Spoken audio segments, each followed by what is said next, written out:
Dr. Stanton Marlan now is an archetypally oriented Jungian analyst and a clinical psychologist who has a long-time passion for alchemical studies. He worked closely with James, first as his analysand and later as a colleague and friend. Dr. Marlan holds 2 Ph.D.s from Duquesne, one in clinical psychology and one in philosophy. He is a training and supervising analyst with the Interregional Society of Jungian Analysts, president of the Pittsburgh Society of Jungian Analysts, and past president of the American Board and Academy of Psychoanalysis, as well as an adjunct professor of psychology and clinical supervisor at the Duquesne University Psychology Clinic. Dr. Marlan has lectured widely at Jungian and archetypal conferences in the U.S. and abroad. He's the author of The Black Sun, The Alchemy and Art of Darkness, and editor of Salt in the Alchemical Soul and of Archetypal Psychology's Essays in Honor of James Hillman, and has written many articles on alchemy and Jungian psychology. He is currently working on a new book entitled The Philosopher's Stone, The Alchemy and Art of Illumination, and that's to be published by Texas A&M Press. So, Stan.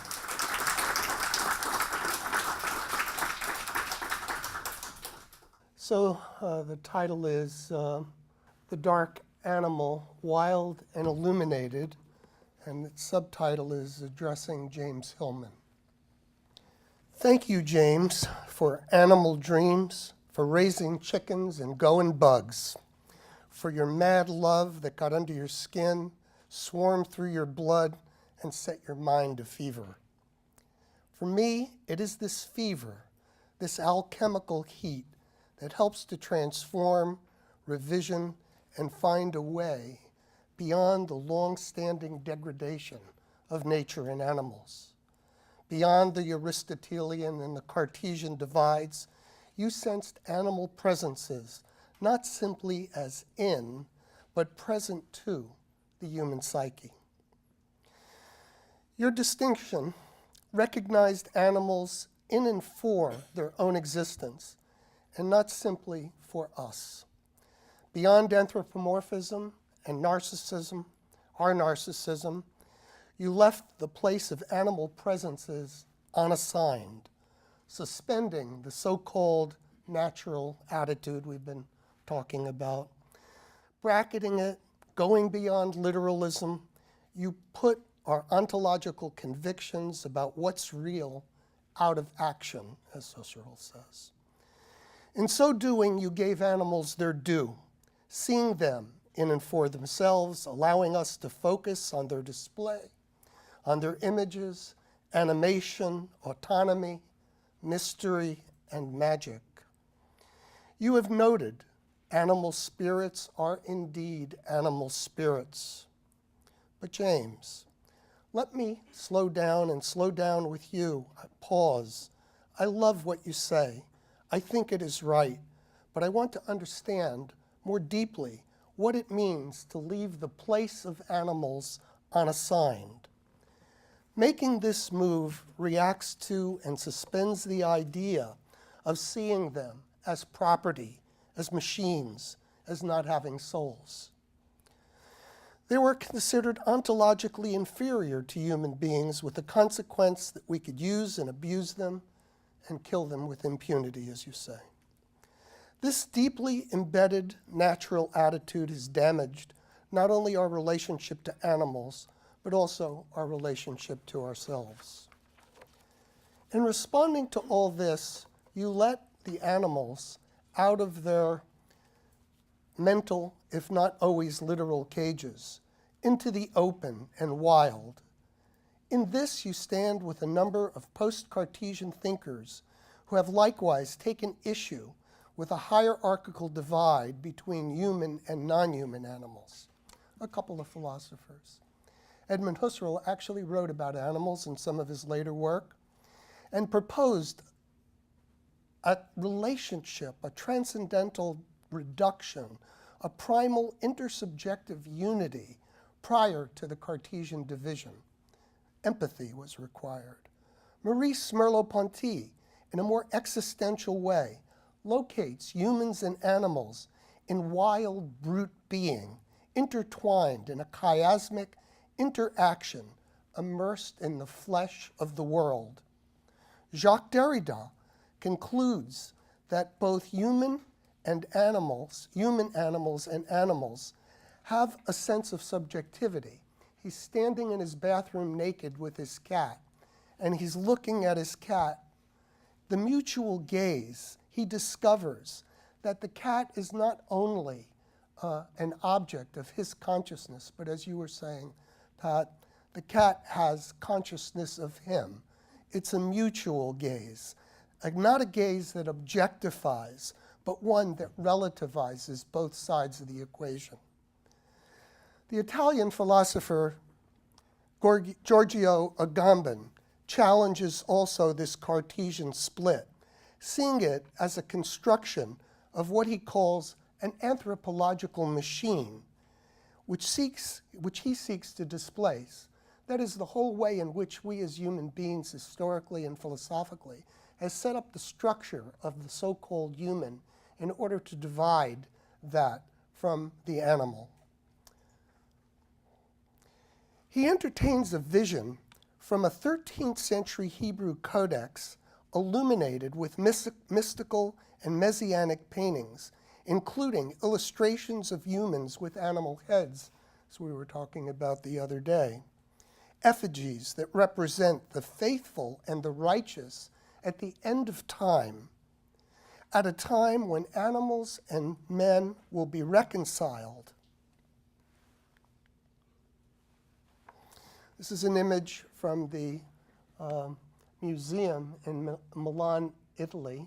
It wasn't easy to get, but they finally sent it to me. You can see the Feast of the Animals down at the bottom.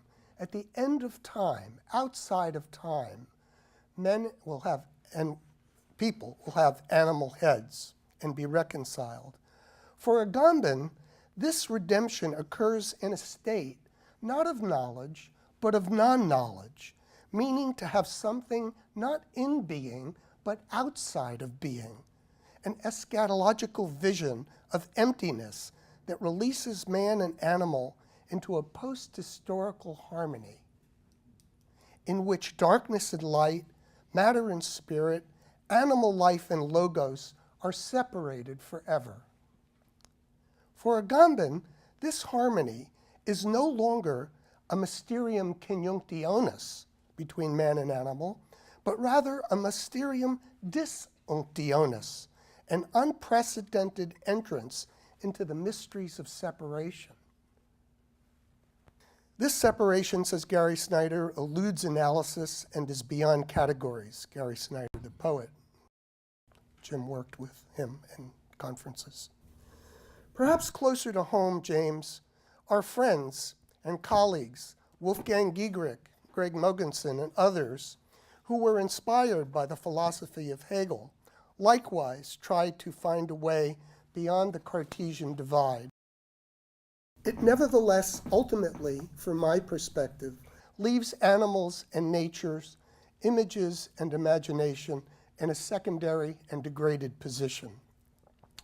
It is interesting to see how imagination can imagine itself as overcoming itself in a process of radical self-negation, leading to a view of absolute negative interiority, as Giegerich calls it. Not unlike Agamben's negativity in a certain way, but Agamben keeps the images in. A view of itself as a higher form of logos and thinking, as an expression of the logical life of the soul. This thoughtful but literally Euroboric view leaves itself with no trace of anything outside itself or anything subjective or positively existing that is not seen from a hierarchical and superior position. The literal dog, for instance, is seen as a dog that's not a dog, no longer an animal of fang and fur and blood and bone, but rather a species of thought, something conceptual, noetic, linguistic. From a position of absolute negative interiority and psychology proper, the real dog is of little interest. Now, I wrote a little bit about this, but I want to repeat it again. This view does not satisfy me, nor account for the reality of my experience and love of animals. On a personal level, this position violates my sense of connection to animals, a particular and poignant moment of which is a feeling that occurred to me with deep ambivalence. I participated in a death ritual, so-called euthanasia, at the end of the life of my suffering dog that I deeply loved, Curtis.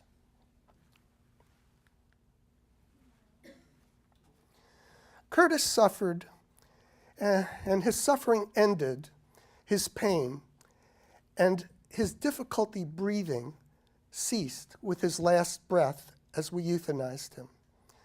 I watched him die as life left him unanimated and seemingly at peace. Curtis's death broke my heart and filled me with grief and tears and guilt. His heart stopped, but mine continued to beat and to vacillate with swings of emotion and the inability to decide if I were a killer, an angel of peace, or maybe worse, both. I deeply loved Curtis, my friend and companion, who for me was far more than a dog that is not a dog. Significant loss in facing death is always personal, always mine, as Heidegger would have it. But this is not simply about me. It also opens something beyond one's narcissism. My loss of Curtis is far more than a loss of something simply conceptual. It is the loss of something hard to define, something mysterious, something you, James, called other, and Margot called real. It is my conviction that all of the above post-Cartesian ideas are ways of struggling with this so-called unassigned. Can we now begin to think of the unassigned in some of these ways as wild and brute, as a chiasm, as the mutuality of gaze, the open, the outside of being that Agamben talks about, emptiness, a mysterium disunctionis, the logical life of the soul, all a metaphysical forest of ideas, a world in which animals and human psyche present themselves to each other. It is in this human-animal presence that I believe you have opened a way to move beyond this metaphysical forest. I think, as Margot and you have called it, a move to a metaphorical one. James, you began your reflections not simply with the unassigned, but also with animals present to the human psyche, a presence that is immediately experienced. As you have noted, we know the world and animals, you've known them through images. You see through them, organized by fantasies into one pattern or another. I believe that this is also the case for all these philosophical ideas that seem abstract. Images, the metaphysical and metaphorical forest cited above, all such ideas, even spiritual states like pure light, like the void, like absence, like merging bliss, might be imagined in terms of archetypal images and as part of the anima mundi, the chiasmic flesh of the soul in the world. It is a way imagination holds abstract and animated together. Animal presence open, not only into the flesh of life, but James, as you said, toward the flesh of the gods. As you say, animals wake up the imagination, and for you, the imagination is itself a great animal, or an arc of images that are all alive and move independently. Perhaps we might even imagine this arc as a place of these archetypal images, never reducible to something else or to either side of the Cartesian divide, not to subject, not to object, not abstract or concrete, not exterior, interior, human or animal. In Animal Presences, you speak about the therapeutic intention of your book, wanting to do something for animals and wanting to affect people as well. You have done both, James, and you and Margot have recognized animals as self-possessed creatures with their own nature, not assimilable or simply reducible to our human psychology. You acknowledge animals' ownership of themselves, and yet you also recognize that they are intimately related to us. This is what you do, James. You respect, that is, look again at animals, whether in nature or dreams or art, or by remembering that the animal is not reducible to what it may correspond with in the psyche. They come into our lives and our dreams for their own sake, to teach us something, but they are not part of us. They are off the leash and out into the open, into the wild, not ours to cage or control, and perhaps we can do something for them as well. In the practice of the wild, poet Gary Snyder elaborates his understanding of the wild, of imagination, of nature, and of the mystery between man and animals. It is my sense that for him, imagination is close to the Chinese notion of Tao, what he calls the way of great nature as self-organizing, playful, surprising, impermanent, independent, complete, unmediated, freely manifesting, self-authenticating, complex, and yet quite simple. Both empty and real at the same time. In some cases, we might even call it sacred. It is this sacredness that guides our breath and our digestion, and when observed and appreciated, it is a source of deep intelligence. The wild, often dismissed as savage and chaotic by civilized thinkers, is actually impartiality, relentlessly and beautiful, formal and free. Like you, James, Gary does not completely separate wildness from civilization and culture. It is present at the edge of civilization, in our abandon and delight in lovemaking, part of the delightfully wild in us, in both sex and art, in artfulness, in the refinement of beauty and respect for quality, and perhaps even more in our passion for self-realization and enlightenment. For you, the natural light of nature, the lumen naturalis, is not simply bypassed or degraded. For you, animal presences exhibit the inner light, the inner Lichtkeit, that is not simply interior, but there in the appearances that light up the world with their beauty, creative manifestation, ongoing play, dance of joy, and continuing animation, a visible display of an invisible that shadows appearances with their mysterious otherness, a vision that reaches back to Eden and has a Zen-like freshness, as you say, of the blue Buddha. To see animals in this way, free of purpose and function, beyond understanding and meaning in the everyday human sense, is to see them with a sophic eye and by a metaphysical light, the coelom that we talked about in alchemy and in the Azure Vault. To see them in this manner is to restore the human eye to a vision like that of Adam at the beginning of time or of the redeemed, these pressed close to animals, envisioned with human bodies, animal heads now and at time's end. Such a view imagined in the holy books as we have seen by the Gnostics, by Agamben, and by archetypal psychology. James, you throw further light on the human-animal connection inspired by Noah's Book of Sapphires, sometimes imagined as stones, and that when touched produce a divine light. You contribute to our understanding by adding that the eye that sees by the sapphire vision is brought by the animal in the dream. A change in consciousness may also begin in a dream, when the dreamer can overcome the fear and fierceness that allows the animal to penetrate into the internal life, tooth fang, biting, taking it to heart and engaging with it.